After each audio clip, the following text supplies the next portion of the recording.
de Processo Civil, Execuções. Pessoal, vamos chegando para mais uma videoaula aqui no YouTube, dando sequência ao nosso conteúdo, agora para tratarmos dos embargos à execução ou embargos do executado. Pessoal, coloca aí então o título da nossa videoaula: Embargos do executado. Senhores, nós temos alguma compreensão a respeito da defesa do executado, porque lá no cumprimento de sentença nós visualizamos que a impugnação ao cumprimento de sentença é um instrumento de defesa. É verdade que a gente reconheceu a natureza da impugnação, tanto a natureza de defesa, sim, é claro, porque por intermédio da impugnação o executado do título executivo judicial ele resiste à pretensão executiva, mas também reconhecemos a natureza de ação, exatamente por conta dos provimentos declaratórios que a impugnação pode reivindicar. Aqui na ação de execução autônoma, a gente também tem um instrumento de defesa, é os embargos à execução ou embargos do executado. Você consegue acompanhar comigo a partir, coloca aqui no CPC, a partir do artigo 914, tá? A partir do artigo 914, você consegue acompanhar aí a disciplina em torno dos embargos do executado. Senhores, qual que é a ação dos embargos do executado? Aqui, natureza, é a natureza de ação, tá? Inclusive a recolhimento de custas, quando você ajuiza os embargos do executado. Tudo bem, natureza de ação, processamento, vamos colocar aqui processamento, autos apartados, mas ele vai ficar ali em apenso, tá? Em apenso. Difícil visualizar, talvez, na realidade do processo eletrônico, mas quando existiam ali os processos físicos, eram dois cadernos processuais ligados ali, né, com aquela bailarina, ficava a ação de execução autônoma, um caderno processual, e outro caderno apensado, que eram os embargos do executado. Então, disciplina a partir do artigo 914, você consegue acompanhar comigo a regulamentação, a disciplina dos embargos da execução, natureza de ação, porque aqui há uma pretensão deduzida em juízo pelo executado, o processamento em autos apartados, mas em apenso aos autos principais, aos autos da execução autônoma. Beleza? Senhores, qual que é o foro de competência? Qual que é o foro? Vou colocar aqui, foro de competência. Senhores, claro que aqui a competência ela é funcional. A competência ela é funcional. Por quê? Ora, os autos, os embargos do executado, eles serão distribuídos perante o mesmo juízo em que se processa a execução autônoma. Então a competência é funcional. Agora, a gente tem que ter cuidado com relação à execução por carta. Execução por carta, né? Por carta precatória. E aí? Tudo bem, a competência é funcional, mas na execução por carta precatória, onde eu oponho os embargos do executado? Eu oponho os embargos do executado perante o juízo deprecante ou perante o juízo deprecado? Senhores, tanto faz. Olha aqui. Na execução por carta precatória, vou colocar até aqui de vermelho. Ó, você pode opor a oposição pode ser tanto no juízo deprecante como no juízo deprecado. Tanto no juízo deprecante como no juízo deprecado. Porém, a oposição, eu posso opor, eu posso dirigir a minha petição ao juízo deprecante ou ao juízo deprecado. Não importa. Todavia, a competência de julgamento, eu posso opor perante o juízo deprecante ou perante o juízo deprecado. Mas a competência para julgar, a apreciação e julgamento, será quase sempre do juízo deprecante. Caio, por que quase sempre?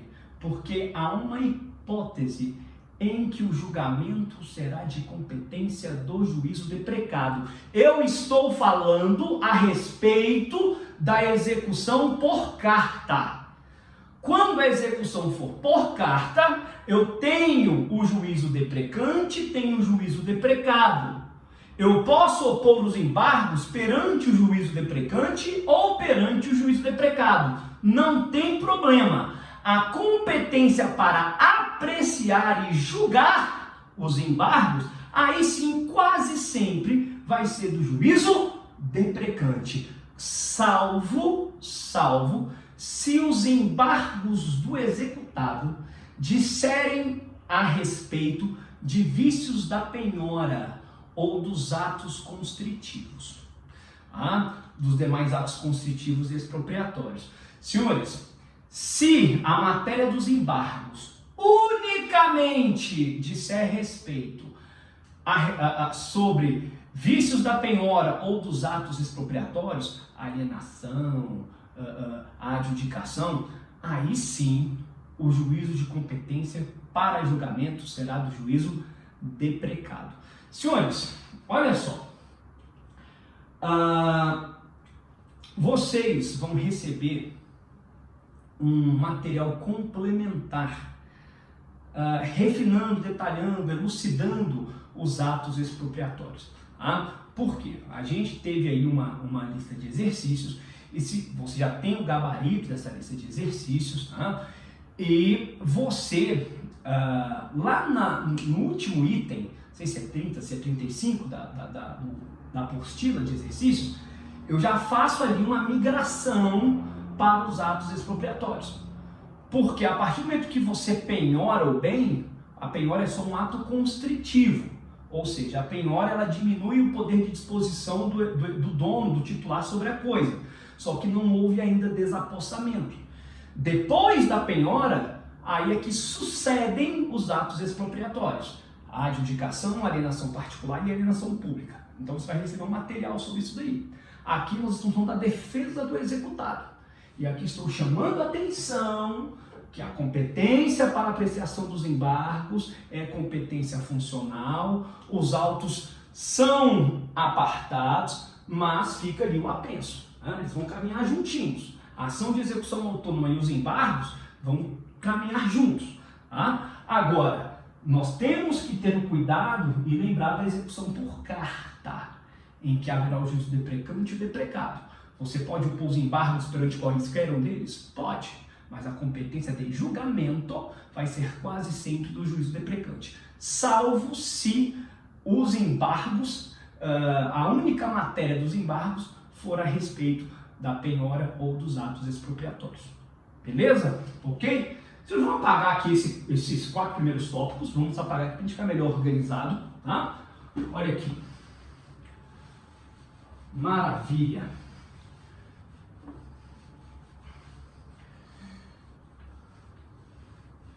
Senhores, com relação ao prazo dos embargos, vou aqui, prazo dos embargos. Prazo. Bom, citado o executado, então ele vai ter 15 dias para embargos. Lembra que a oposição dos embargos é uma das possibilidades que se abrem ali ao executado? Pois é, a oposição dos embargos é uma das possibilidades que se abrem aos embargos. Senhores, o prazo para a oposição dos embargos, 15 dias a contar da citação, a contar da juntada, citado, executado, 15 dias para os embargos, a contar da juntada do mandado nos autos. Vamos ficar tecnicamente perfeito aqui. 15 dias para embargos a contar da juntada do mandado nos autos. Caio, mas eu tenho mais de um executado. Eu tenho 10 executados. Qual que é o prazo? Bom, o prazo vai ser contado individualmente. Então, cada um vai ter que olhar a juntada do seu. E aí, contam-se o quê? Contam-se 15 dias. A contar da juntada de cada mandado. Salvo se tratar de cônjuge. Cônjuge e companheiro, aí o prazo vai começar a contar da juntada do último. Então, estou sendo executado eu e a minha esposa. Muito bem. Se estou sendo executado eu e a minha esposa, a data, o prazo de 15 dias começa a contar da juntada aos autos do último mandado de nós dois. Eu fui citado hoje. O oficial já pode certificar a juntada do mandado lá no processo, mas ela não foi. Ela só será citada na semana que vem. Vai ter que esperar juntar nos autos do mandado dela e a contar da juntada do mandado dela é que começa a fluir o meu prazo também. Beleza? Ok? Maravilha. Tá? Fizemos aqui um tópico a respeito do prazo, deixei bem organizadinho. Senhores, olha só.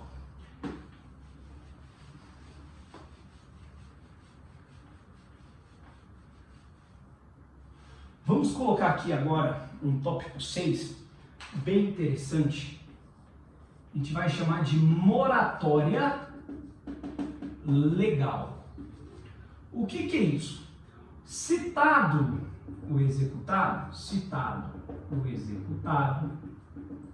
olha só, citado o executado, ele tem 15 dias a contar da juntada do mandado para embargar. Ok, acabamos de ver isso. Mas olha que interessante. No mesmo prazo, vou colocar aqui observação. No mesmo prazo, o executado poderá exercer a moratória legal. Por que moratória legal? Porque é uma moratória legalizada. A mora do executado está respaldada em lei. Vou explicar. A moratória legal está lá no artigo 916, tá? 916 do CPC. Consiste em que a moratória legal? Consiste em você pagar 30% do valor e parcelar o resto em 6 vezes, em 6 parcelas mensais e sucessivas. Claro que aqui nessas parcelas a gente vai ter correção e juros de 1% ao mês, tá? Correção e juros de 1% ao mês. Senhores, moratória legal. Por quê? Porque o código respalda essa mora do executado. Ora, no prazo dos embargos, o executado vai lá e exerce a moratória legal. Preste atenção. O exercício da moratória legal significa a renúncia à oposição dos embargos. Eu não posso optar pela moratória legal e, ao mesmo tempo, opor os embargos do executado. Ao promover a moratória legal, eu renuncio ao direito de ajuizar os embargos do executado. Ok? Senhores, muito bem. Olha só, eu quero fazer aqui algumas considerações sobre a moratória legal. Coloque aí no seu notebook, aí no seu caderno, considerações, observações a respeito da moratória legal.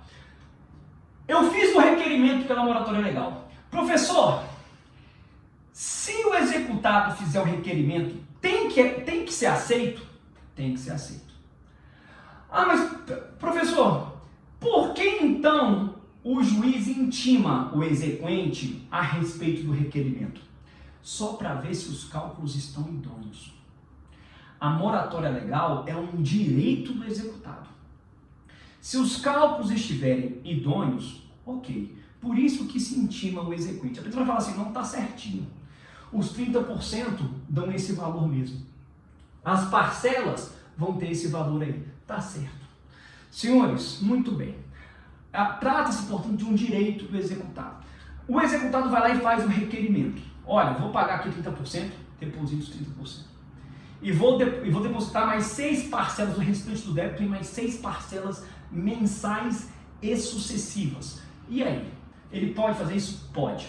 Mas vamos supor que demore o juiz 2, 3 meses para decidir isso daí. Intimou lá o exequente se manifestou, os autos voltaram para a secretaria, demorou 1, 2 meses, pronto. E aí? O executado, ele tem que ir pagando as parcelas vincendas? Não teve decisão ainda. Ele foi lá e depositou os 30% em juízo. E as parcelas aqui?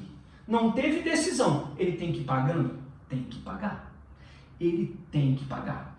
Senhores, olha só, a partir do momento em que a moratória legal é exercida, os atos executivos, eles são suspensos. Eles são suspensos os atos executivos. Ok? Então, alienação, adjudicação, leilão, para tudo. Ok? Para tudo. A moratória legal suspende isso daí. Por quê? Porque o cara está pagando. Ou a boa-fé dele está pagando. Então, mesmo que a decisão não saia, ele tem que fazer o pagamento das parcelas. Ele tem que ir lá, todo mês, pagando. Fazendo depósito em juízo. Beleza? Senhores, e se houver o indeferimento? Porque se a moratória legal for deferida, ótimo. O exequente vai lá e levanta os valores que foram depositados em juízo. Pronto. Agora, e se for indeferido? E se o pedido for indeferido? Senhores, se o pedido for indeferido, os depósitos que aconteceram no curso do tempo serão convertidos em penhora. E os atos executivos são retomados. Ok? Então, durante o período em que pende a decisão a respeito da moratória legal, o executado tem que fazer o pagamento regularmente. Foi deferida a moratória legal? O exequente então poderá levantar os valores depositados. Foi indeferido? Os valores depositados são convertidos em penhora. Beleza? Senhores, eu falei que durante esse tempo aí que pende a moratória legal, o que acontece? Os atos executivos são suspensos, mas não ficam suspensos os atos de penhora, tá? Pode haver reforço, substituição ou redução da penhora. O que é a substituição da penhora? Senhores, eu penhorei um bem, só que o bem é de difícil liquidez. Se o bem é de difícil liquidez, você pode substituir a penhora. Porque, olha, é um bem oneroso. Eu não vou ter um resultado frutífero com esse bem. Esse bem é de difícil alienação, ele não me interessa. Então eu posso substituir esse bem. Da mesma forma, imagine que eu tenho uma dívida. O crédito, a execução, é no valor de 100 mil, tá? E eu penhorei um bem de 500 mil. Tá? Então, a minha penhora é de 500 mil, o valor da execução é de 100 mil. Poxa, e aí? Se o valor da execução é de 100 mil e a penhora foi de 500, eu posso reduzir a penhora. Né? Porque esse bem aqui, ele está muito acima do valor da execução. Vamos encontrar um outro bem. Um bem que seja mais consentâneo, mais condizente com o valor da execução. Da mesma forma, se a minha penhora é de 100 mil e eu penhorei um bem de 5 mil, poxa, não paga nem os honorários. Cadê o princípio da utilidade da execução? Então eu posso reforçar a penhora. Eu posso somar mais um outro bem aqui, de qual valor, né? Mais um outro bem aqui de que valor? Então, reforço da penhora. Eu tenho a redução da penhora. se o bem penhorado ele é muito maior do que o valor da execução, ou eu posso reforçar a penhora se o bem penhorado é de um valor muito ínfimo em face da execução. Ou ainda eu posso ter uma substituição do bem penhorado se aquele bem for de difícil alienação, um bem de difícil liquidez ou uma penhora equivocada, né? Então, um bem que é impenhorável, você tem um material a respeito aí do que é penhorável e impenhorável. Eu compartilhei lá, ainda na primeira etapa dos nossos estudos. Você tem um material atualizadíssimo de acordo com a jurisprudência do que é penhorável e do que não é penhorável. Beleza? Muito bem, então, durante a moratória legal, os atos expropriatórios executivos são suspensos, mas pode haver redução, pode haver reforço e pode haver substituição da penhora. Beleza? Ok, se nós vamos apagar aqui, vamos apagar aqui.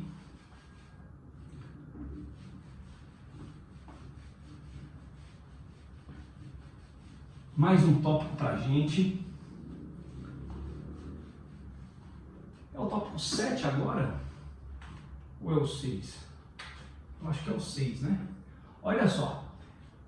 Vamos colocar aqui defesa, pessoal. Defesa do executado.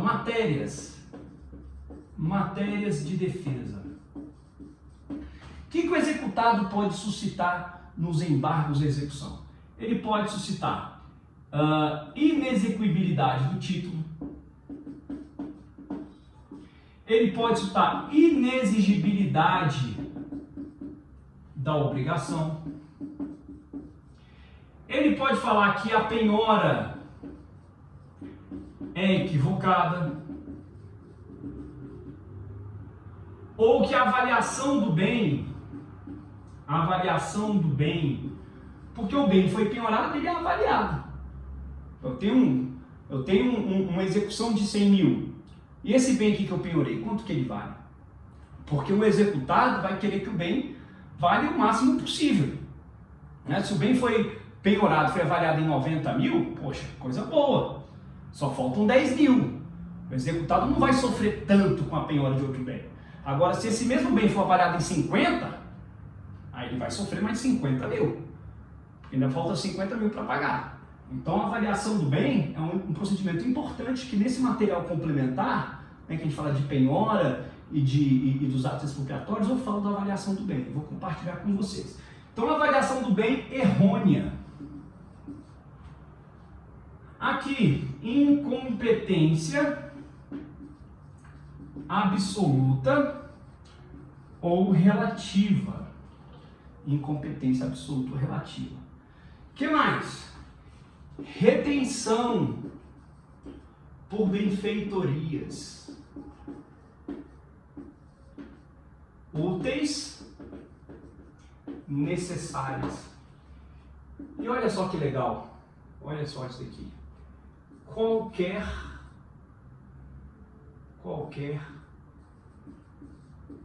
matéria do processo de conhecimento.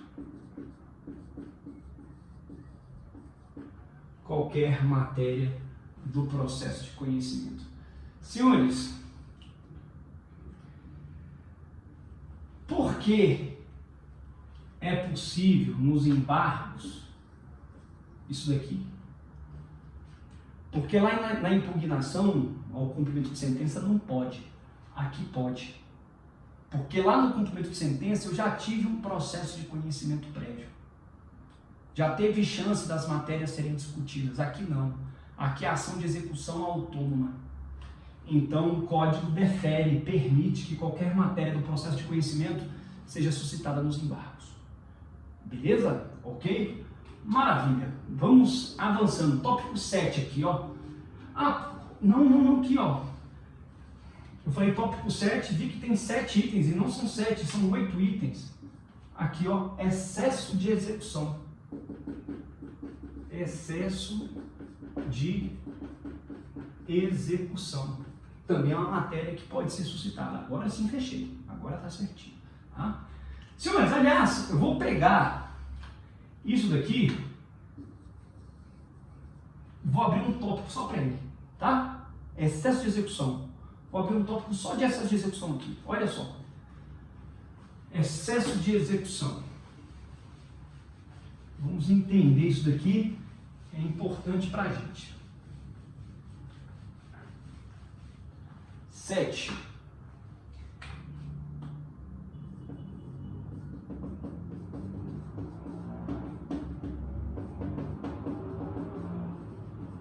Senhores, quando que vai se caracterizar excesso de execução? Primeiro, se cobra mais do que o valor devido. Se o valor que está sendo executado, está sendo cobrado, é maior que o valor do devido, há um excesso de execução.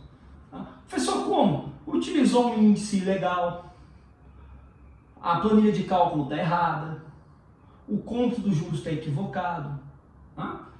Se cobra mais do que o valor devido. Olha só.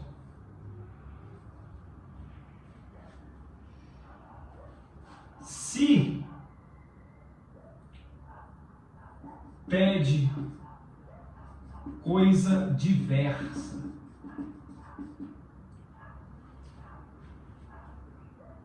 eu pretendo a entrega de uma coisa diferente daquela que consta no título. Isso também caracteriza excesso.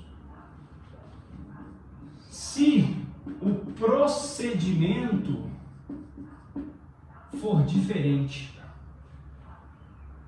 eu não posso pretender uma execução segundo a sua natureza diferente da prestação, daquilo que é devido. Tem que ser o mesmo procedimento, o procedimento tem que ser regular. Eu tenho procedimento de execução de pagar quantia, procedimento de execução de entregar coisa, de fazer, não fazer. Então, ó, se pede coisa diversa, excesso de execução. Se cobra mais, excesso de execução. Se você opta por um procedimento errado, excesso de execução. Também tem excesso de execução. Olha aqui, ó. Quarta hipótese que caracteriza excesso de execução. Se o exequente não cumpre a sua obrigação. Ou seja, ele é até credor. Só que para ele poder cobrar, para ele poder exigir, ele tem que cumprir a sua obrigação antes. Então, um contrato, um título executivo institucional é um contrato que prevê obrigações recíprocas. Ou seja, o credor pode até cobrar, mas ele tem uma obrigação para se desonerar primeiro. Se ele não cumpriu sua obrigação e já está executando, ele está agindo em excesso. Por último aqui, ó, 1, 2, 3, 4, 5. Se não ficar provada a realização da condição. Ou seja, existe uma condição para a execução e essa condição ainda não foi satisfeita. Tudo bem? Beleza? Ok, pessoal. Então aqui, ó, excesso de execução se caracteriza por isso. Beleza? Tá bom? Senhores, olha só. Tópico 8. Rejeição liminar dos embargos. Rejeição liminar dos embargos. Tópico 8.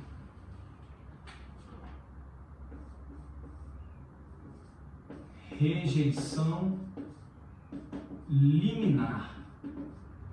Senhores, ó, eu vou ter rejeição liminar no indeferimento da petição inicial dos embargos. Eu tenho rejeição liminar se os embargos forem intempestivos, ou seja, foram postos fora do prazo de 15 dias. Eu tenho rejeição liminar se houver o julgamento liminar de improcedência. Julgamento liminar de improcedência. Ou seja, se os embargos versarem sobre matéria contrária à súmula do STJ, do STF, ou entendimento firmado em sede de recursos repetitivos, aí você vai lá no artigo 332 do CPC. Tá? Julgamento liminar de improcedência. Quando for manifestamente protelatórios. Muito bem. Só que eu tenho quinta hipótese aqui, o código não organiza isso dessa forma aqui, não. Essa quinta hipótese mesmo não aparece bem detalhada.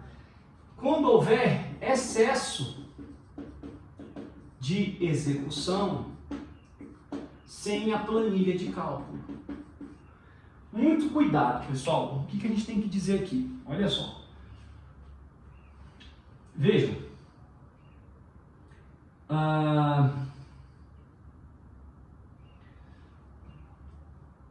Eu oponho os embargos e falo que o exequente, o executado, opõe os embargos e falo que o exequente está executando mais do que ele pode cobrar. Ora, se eu estou falando que ele está executando mais, é porque eu não estou concordando com o valor da execução. Então eu tenho que provar quais são os valores que eu entendo devidos. Então eu tenho que anexar uma planilha de cálculo. Se eu trago o argumento de excesso de execução sem a planilha, julgamento liminar, rejeição liminar dos embargos. Os meus embargos serão rejeitados liminarmente, porque eu aleguei o excesso, mas não trouxe a respectiva memória, a respectiva planilha de cálculo. Se porventura eu alegar excesso de execução, não trouxer a planilha, mas também nos embargos eu coloco um outro fundamento, aí não cabe rejeição liminar. Quando os embargos versarem unicamente a respeito do excesso e eu não tiver a planilha, rejeição liminar. Mas se os meus embargos tiverem mais de um fundamento, além do excesso, então não cabe a rejeição liminar. Cuidado com isso. Não caberá, todavia, a rejeição liminar dos embargos, caso haja outra matéria constando como seu fundamento.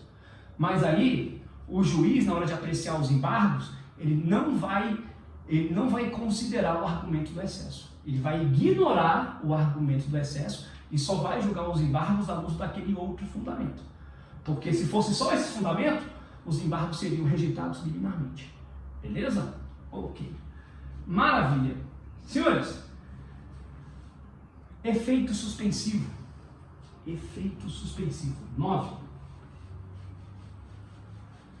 Último tópico, tá? Último tópico pra gente aqui.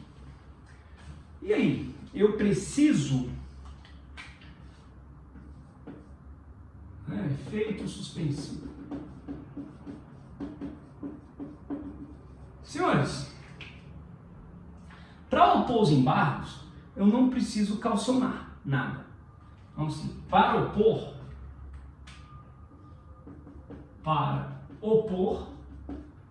não precisa calção. Agora, para atribuir efeito suspensivo,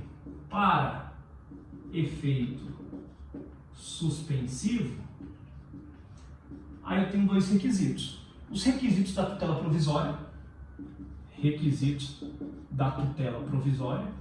perigo de dano, plausibilidade do direito, mais caução. Então, para atribuir efeito suspensivo, aí eu preciso de demonstrar os requisitos da tutela provisória, mais caucionar. Beleza? Senhores, o efeito suspensivo formulado por um executado aproveita os outros? Senhores, aproveita. Todavia, se o fundamento dos embargos for pessoal, ou seja, só aproveitar a pessoa daquele executado, então o efeito suspensivo concedido a ele não vai alcançar os demais. Tá? Cuidado com isso, beleza? Bem, pode ser atribuído efeito suspensivo parcial? Pode. Aí os atos expropriatórios, na parte em que houve a concessão do efeito suspensivo, eles ficam suspensos naturalmente, mas a execução segue com relação a outra parte que não foi atribuído efeito suspensivo. Pode haver uma atribuição parcial dos efeitos suspensivos. Beleza? Ok? Maravilha! Maravilha! Senhores,